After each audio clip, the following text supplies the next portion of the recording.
अभी जो प्रधानमंत्री को लेकर जब शब्दावली रही राहुल गांधी की, जिस तरीके के शब्द उन्होंने इस्तेमाल करे और उनका कि इस देश में स्थितियां खराब है, बार बार कांग्रेस कह रही प्रधानमंत्री यात्राओं पे यात्राएं कर रहे हैं, उनको देश की चिंता नहीं है। और इस देश में उनको लेकर जो माहौल बन रहा है लगातार, वो कह रहे हैं कि आज अगर लोकसभा चुनाव हो जाए तो प्रधानमंत्री को कोई चुनने के लिए, पेट्रोल महंगा हो रहा है, डीजल महंगा हो रहा है, लगातार संसाधनों में महंगाई हो रही है और प्रधानमंत्री विदेश की यात्राओं पर जा रहे हैं। और मेलेडी को लेकर भी तंज कसा राहुल गांधी ने। क्या कहेंगे राहुल गांधी का इस तरीके की शब्दावली का इस्तेमाल करना? सरासर गलत है।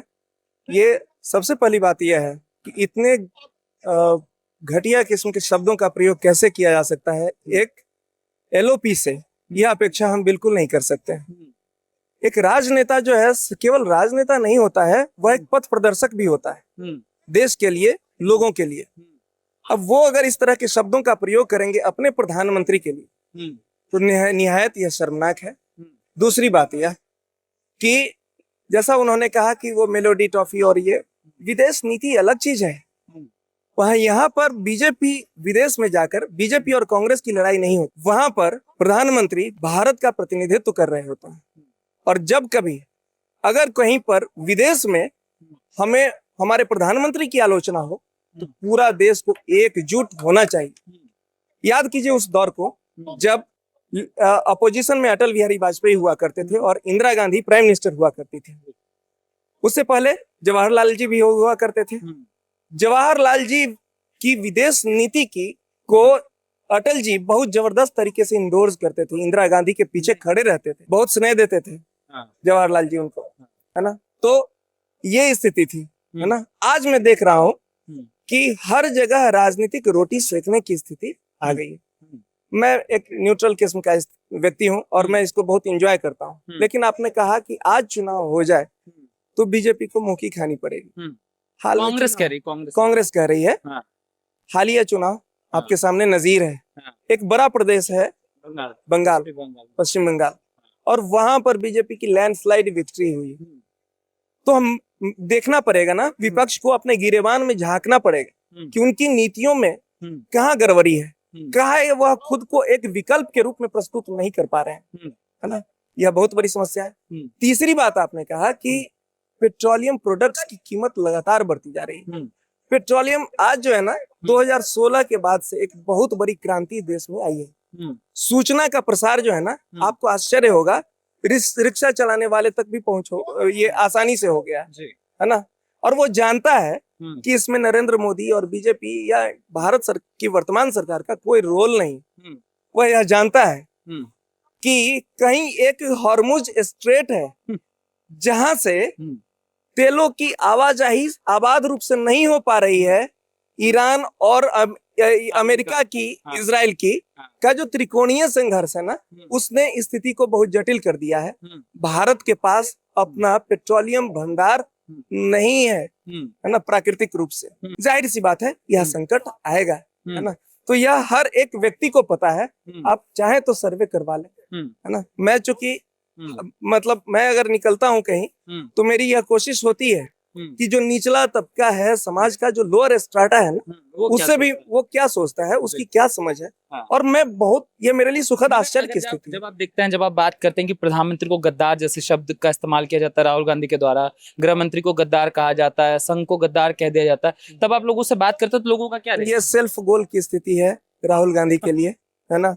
चूंकि उनकी निष्ठा देश के प्रति, है ना, वो निर्विवाद है ना। सभी मानते हैं कि मोदी और अमित शाह देश के लिए बुरा तो नहीं कुछ कर रहे हैं। और इसके पीछे तथ्य हैं। तथ्य कौन कौन से हैं देख लीजिए। 26/11 का अटैक हो जाता था, हम चुपचाप सहन कर जाते थे, है ना। धमकी भरी भाषा का धमकी भी ठीक से नहीं दे पाते थे। लेकिन उरी होता है, सर्जिकल स्ट्राइक हो जाता है, पुलवामा होता है, ऑपरेशन सिंदूर हो जाता है ना। मतलब यह कि हम जो है आगे बढ़कर जवाब देने की स्थिति में आ गए। इन्फिल्ट्रेशन की स्थिति थी, घुसपैठ की स्थिति थी, बहुत बड़ी कमी आई है। यह लगता नहीं था कि कश्मीर भारत का अंग है। आज कश्मीर इंटीग्रेशन मुझे यह लगता है कि बहुत अच्छी तरह से भारत में आज के दौर में हुआ है। नक्सल समस्या कितनी बड़ी समस्या थी, और वह नक्सल समस्या जिस सर्वहारा के कंधे पर बंदूक डालकर यह नक्सल आंदोलन चल रहा था, सबसे ज्यादा नुकसान उनका था जी। आज वह नक्सल समस्या समाप्त हो चुकी है। तो देशभक्ति की जो भावना नरेंद्र मोदी की है या अमित शाह की है, वह असंदिग्ध है ना, इस पर किसी को कोई डाउट हो ही नहीं सकता।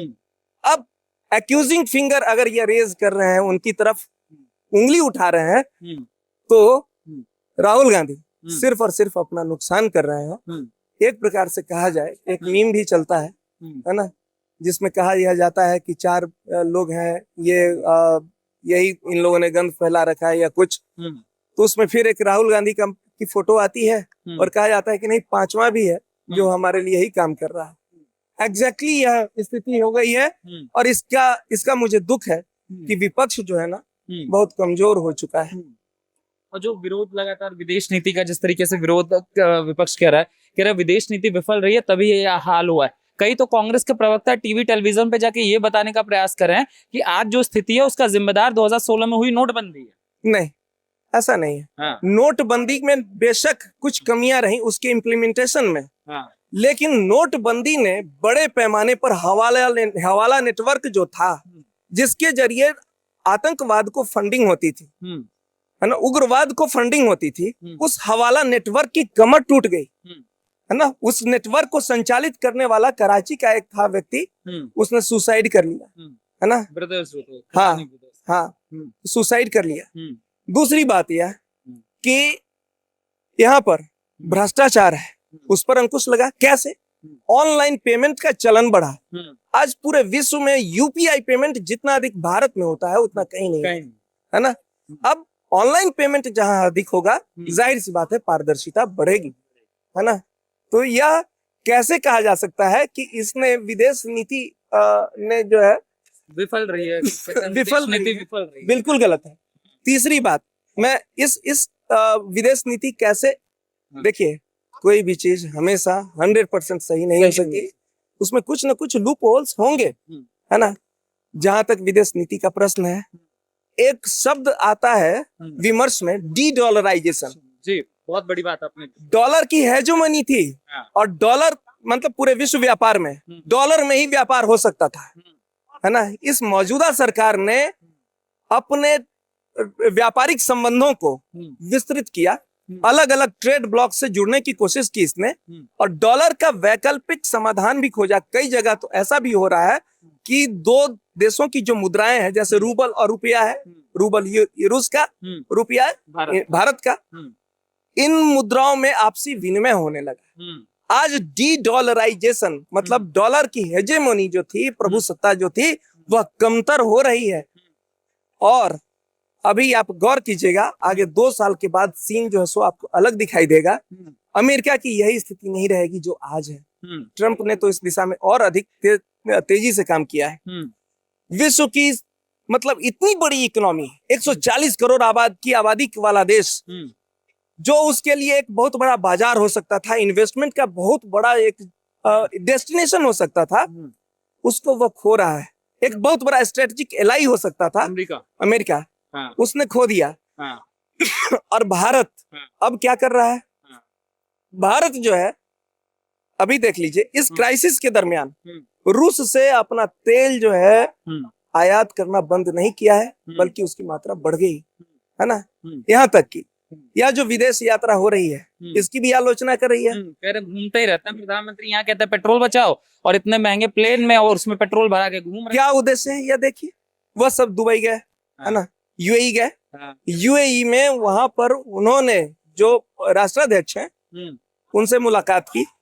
मुलाकात के बाद तेल सप्लाई के लिए वैकल्पिक लाइनों पर जो है विचार किया जाने लगा, है ना, और उस कार्य योजना पर काम किया जा रहा है। हमें थैंकफुल होना चाहिए, है ना, प्राइम मिनिस्टर का। मैं उनकी सारी नीतियों का समर्थक नहीं हूँ, लेकिन जिस त्वरित गति से वह कदम उठा रहे हैं अभी इस समय, वह वाकई जो है अस्तित्व है, प्रशंसनीय है। कांग्रेस के लोग कहते हैं अगर मनमोहन सिंह का समय होता, मनमोहन सिंह स्थिति में होते या कांग्रेस की सरकार ऐसे में होती, कुछ लोग कहते हैं अगर राहुल गांधी प्रधानमंत्री होते तो ये स्थिति आ ही नहीं। कैसे नहीं आती, बल्कि ज्यादा बुरी होती। मैं ये कह रहा हूँ, विदेश नीति जो है ना, हलवा नहीं है, ब्लैक एंड व्हाइट में उसको नहीं देखा जा सकता है, है ना, तात्कालिक तौर पर कोई एक चीज गलत दिख गई तो आप पूरी चीजों को खारिज कर दीजिए। विदेश नीति बहुत बहुत उसके लिए गहरी समझ की आवश्यकता होती है। और एस जयशंकर इस दिशा में बहुत अच्छा काम कर रहे हैं। उन्होंने पहली बार भारत का कोई ऐसा विदेश मंत्री हुआ जो यूरोप में जाकर यूरोपीय नेताओं को यह कह रहा हो कि यूरोप के लोगों को यह सोचना बंद करना चाहिए कि उसे जुकाम आए तो पूरे विश्व को बुखार आ जाए, है ना। ये बहुत बड़ी बात है ना। नॉर्वे का जो अभी वो पत्रकार थी, उसने कुछ बोलने की उसको उतना कोशिश की। प्रधानमंत्री जब निकल रहे थे हॉल से तब वो चिल्लाकर कुछ बोली। उसको एक डीप स्टेट का नेटवर्क है, अमेरिकी डीप स्टेट का, हर देश का डीप स्टेट होता है, उसका एक नेटवर्क है जिसको भारत का मौजूदा नेतृत्व तो सूट नहीं कर रहा है और उसको बहुत ज्यादा हाइप दिया जा रहा है कि जैसे पता नहीं क्या क्रांतिकारी वाली बात कर दी, जबकि कायदे से प्रेस ब्रीफिंग थी, प्रेस ब्रीफिंग में वैसे भी सवाल नहीं लिए जाते, यह परिपाटी है। ये तो मैं कॉलेज टाइम पढ़ ही नहीं पाई लग रहा है। तो यही चीज है। तो अब जो परिस्थितियां कांग्रेस बताने का प्रयास करी देश निर्बल हो चुका है, प्रधानमंत्री हर चीज में विफल रहे हैं और प्रधानमंत्री को जनता बदलना चाहती है, बदलाव की तरफ ही देश जा रहा है। मैं तो उल्टा स्थिति देख रहा हूं। जेनजी का भी शब्द प्रयोग करते हैं। जेनजी का इस कदर जुड़ाव मैं देख रहा हूँ, है ना, इस मौजूदा नेतृत्व के प्रति, जो मेरे लिए आश्चर्यजनक है ना। देखिए, अब की पीढ़ी यह नहीं सोचती कि मुझे केवल सरकारी नौकरी करनी है।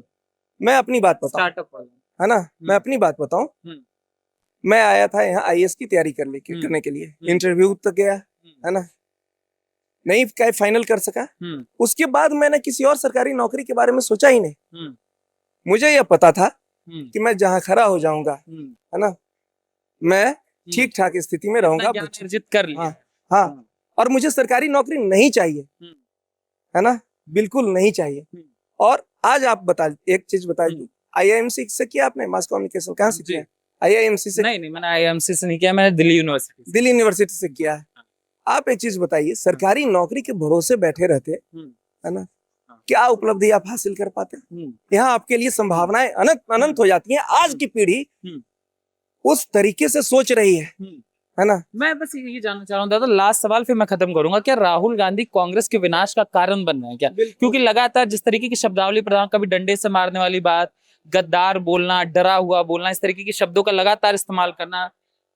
महात्मा गांधी ने भारत के स्वतंत्र होने के पश्चात कहा था कि कांग्रेस ने अब अपने उद्देश्यों को प्राप्त कर लिया है, अर्थात भारत स्वतंत्र हो चुका है। अब मैं चाहता हूं कि कांग्रेस समाप्त हो जाए।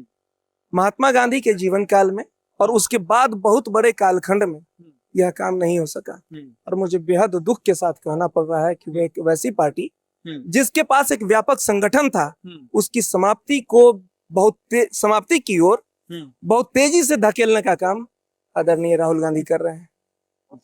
चलिए, बहुत बहुत धन्यवाद, थैंक यू।